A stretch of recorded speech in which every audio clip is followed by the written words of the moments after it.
la carne, muy tostada. Hemos hecho un hueco y hemos puesto dentro la verdura. Quiero que la próxima paella la hagáis vosotros.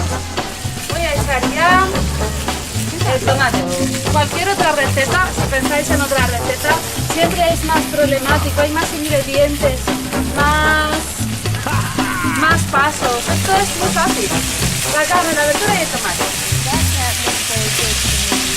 En casa lo podéis hacer simplemente con una sartén grande,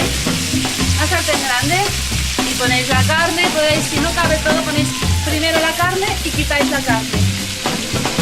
Luego la verdura y quitáis la verdura. Luego el tomate y quitáis el tomate. Y cuando está todo frito, lo ponéis junto con el arroz del caldo. Vamos a removerlo todo. ¿Quién quiere? Venga, va. La cuestión es removerlo todo. ¿Vale? No. Sí.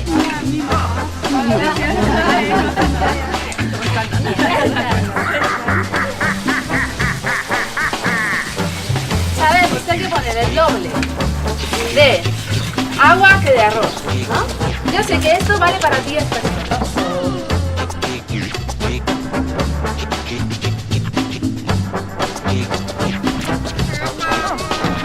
Está bueno, ¿eh? ¿Los higos?